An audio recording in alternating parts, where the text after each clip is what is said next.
जब भगवान राम, लक्ष्मण और माता सीता वनवास पर थे तो उन्हें वहाँ पर पता चला कि उनके पिताजी नहीं रहे।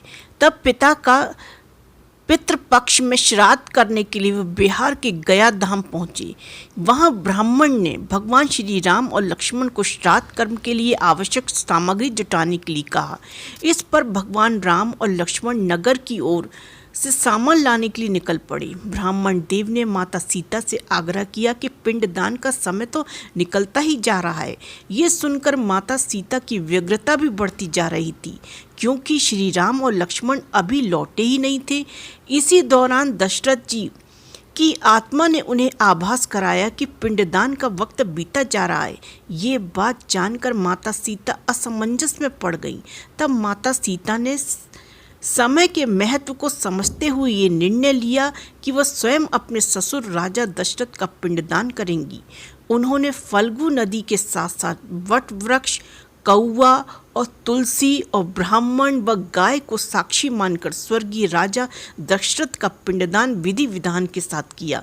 इस क्रिया के उपरांत जैसे ही उन्होंने हाथ जोड़कर प्रार्थना की तो राजा दशरथ ने माता सीता का पिंडदान स्वीकार कर लिया। माता सीता इस बात से प्रफुल्लित हुई कि उनकी पूजा दशरथ जी ने स्वीकार कर ली।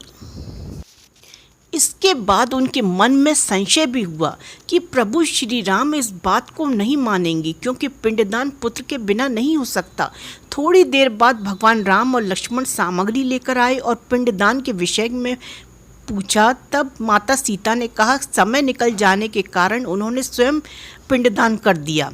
प्रभु राम को इस बात का विश्वास नहीं हो रहा था कि बिना पुत्र और बिना सामग्री के पिंडदान कैसे संपन्न और स्वीकार हो सकता है। इसके बाद माता सीता ने कहा कि वहाँ उपस्थित फल्गु नदी, तुलसी, कौआ, गाय, वटवृक्ष और ब्राह्मण श्राद्ध कर्म की गवाही दे सकते हैं। भगवान राम ने जब इन सब से पिंडदान किए जाने की बात सच है या नहीं पूछा, तब फल्गु नदी, गाय और कौआ, तुलसी और ब्राह्मण पांचों ने प्रभु राम का क्रोध देखकर झूठ बोल दिया। माता सीता ने कोई पिंडदान नहीं किया है ये कह दिया।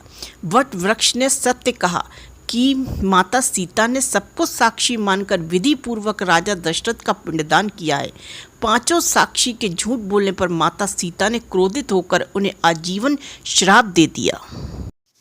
फल्गु नदी को श्राप दिया कि वह सिर्फ नाम की नदी रहेगी, उसमें पानी नहीं रहेगा। इसी कारण फल्गु नदी आज भी गया में सूखी है। गाय को श्राप दिया कि गाय पूजनीय होकर भी सिर्फ उसके पिछले हिस्से की पूजा की जाएगी और गाय को खाने के लिए दर बदर भटकना पड़ेगा। आज भी हिंदू धर्म में गाय के सिर्फ पिछले हिस्से की पूजा की जाती है। माता सीता ने ब्राह्मण को कभी भी संतुष्ट न होने और कितना भी मिले उसकी दरिद्रता हमेशा बनी रहेगी का श्राप दिया। इसी कारण ब्राह्मण कभी दान दक्षिणा के बाद भी संतुष्ट नहीं होते।